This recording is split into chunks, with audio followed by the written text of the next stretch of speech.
প্রধান অতিথি হিসাবে উপস্থিত থাকবেন মজলুম জননেতা বিএনপির চেয়ারম্যান জনাব তারেক রহমান। বিএনপি চেয়ারম্যান তারেক রহমানের সিলেট সফর ঘিরে দল এবং সর্বস্তরের মানুষের মাঝে উৎসাহ উদ্দীপনা। 1991 সালে তত্ত্বাবধায়ক সরকার ব্যবস্থা প্রবর্তনের পর থেকে তৎকালীন বিএনপি চেয়ারপারসন বেগম খালেদা জিয়া আনুষ্ঠানিকভাবে হজরত শাহজালাল রহমতুল্লাহ আলাইহি ও হজরত শাহপরান রহমতুল্লাহ আলাইহির মাজার জিয়ারতের মাধ্যমে নির্বাচনী প্রচারণা শুরু করতেন।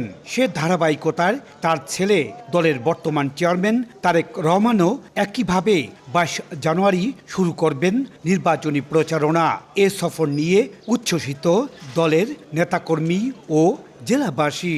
তারেক রহমান হলো আমাদের সিলেটের দামাল। আমরা সকল উৎসাহিত যে আমাদের নেতা সিলেটে আগামী 22 তারিখে আসবে। অবশ্যই ভালো লাগতেছে, যেহেতু বিএনপির প্রচারণা সিলেট থেকে শুরু হয়েছে। অবশ্যই আমাদের একটা গর্বের বিষয় আছে।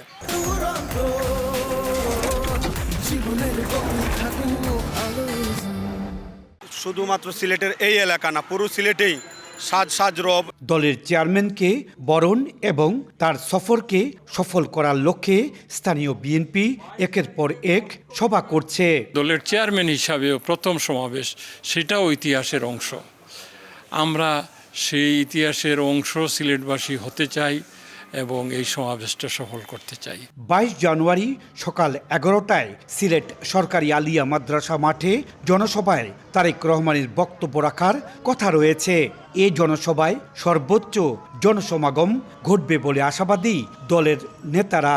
মানুষ তারেক রহমানের কথা শুনবে, তারেক রহমানকে দেখবে, নেতার বক্তব্য শোনার জন্য অধীর আগ্রহে অপেক্ষা করবে। আমার বিশ্বাস স্মরণকালের আলিয়া মাদ্রাসা মাঠ তথা আশপাশের রাস্তা এদিকে রিকাই বাজার পর্যন্ত চলে যেতে পারে। জেলা বিএনপির তথ্য মতে বিএনপির চেয়ারম্যান তারেক রহমান 21 জানুয়ারি আকাশপথে সিলেট পৌঁছানোর পর 22 জানুয়ারি সকালে মাজার জিয়ারত শেষে বেলা 11টায় নির্বাচনী জনসভায় যোগ দেবেন। ওই জনসভায় সিলেট ও সুনামগঞ্জ জেলার বিএনপির মনোনয়নপ্রাপ্ত সংসদ সদস্য প্রার্থী সহ বিভিন্ন পর্যায়ের নেতাকর্মীরা উপস্থিত থাকবেন। জনসভা শেষে সড়কপথে মৌলভীবাজারের শেরপুর এবং হবিগঞ্জের শায়েস্তাগঞ্জে আরও 2টি জনসভায় প্রধান অতিথির বক্তব্য দেওয়ার কথা রয়েছে তাঁর।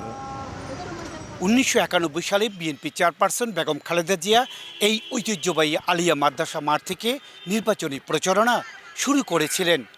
তারই ধারাবাহিকতায় 22 জানুয়ারি বিএনপি চেয়ারম্যান তারেক রহমান এই মাঠ থেকেই নির্বাচনী প্রচারণা শুরু করবেন।